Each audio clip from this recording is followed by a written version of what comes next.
Lady from Pennsylvania, Ms. Dean.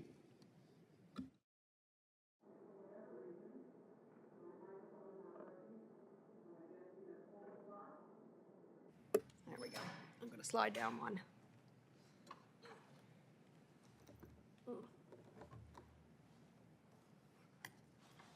Thank you, Mr. Chairman. Bear with me, and let's restart the clock, please. Restarted the clock. Thank you very much.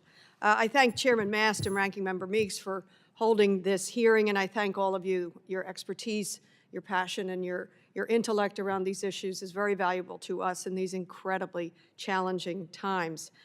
Going back to the JCPOA, in 2015, the P5+1, the EU and Iran agreed to the JCPOA, choosing diplomacy over aggression to ensure that Iran's nuclear program would be peaceful, constrained.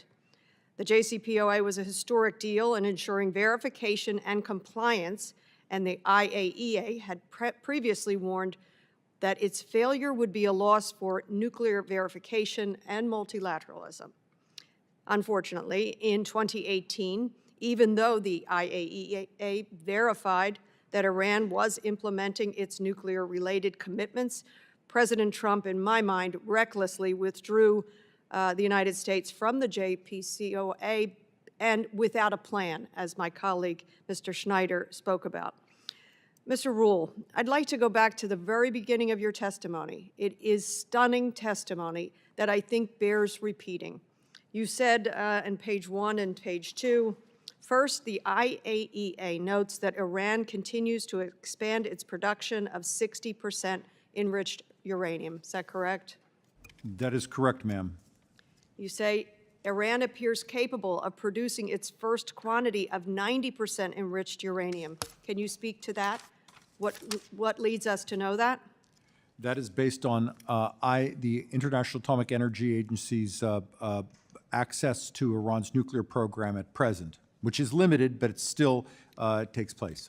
And when you use the expression, as experts do, they would have the possibility of 90% enriched uranium sufficient for one nuclear weapon in about a week. What does that about a week mean to the layman like me?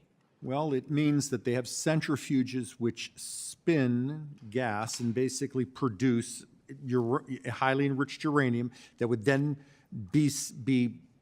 have to be shaped into a warhead that could then be used as a weapon. This is the first stage of that. So this is before the warhead construction starts. So they don't have a weapon, they just have the material that would begin the process towards a weapon. So they don't have a bomb, but they have the fissile material that would then begin the process for a weapon. What stages were they at prior to President Trump removing the United States from JCPOA? What were the numbers then?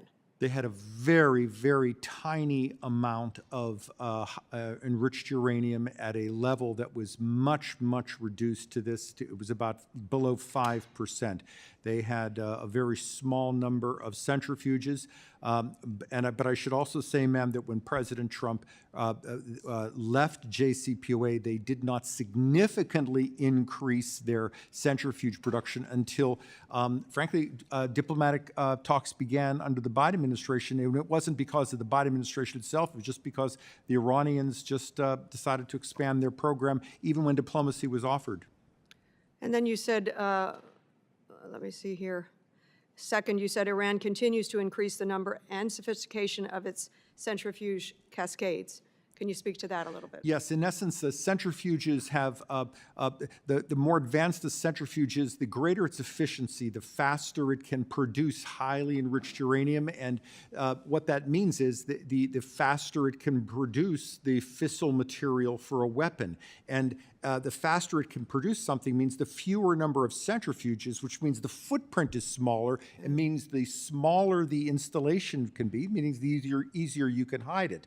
So in essence, Iran's nuclear architecture right now appears to be designed to produce the highest enriched uranium in the fastest way possible, and not the lowest enriched uranium in just an average speed possible. So it's not producing enriched uranium in a way that you would expect for a civilian nuclear program. It is also producing this enriched uranium in centrifuge cascades in facilities that are deeply buried, that look as if they're designed to survive a military attack. That is all very suspicious.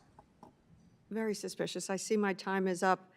Where does this leave our partners, our former partners in the JCPOA, if you could answer that? Well, the Europeans have been attempting to revive negotiations for some time without success, in part because the Iranians themselves refuse to cooperate with negotiations, as they refuse to cooperate under the Biden administration, which is why then the Secretary of State in the Biden administration called the negotiations to an end. I thank you very much, all of you. I'm sorry I wasn't able to get to everybody. Thank you. I yield back. Thank you. At this time, we recognize our good friend from Texas.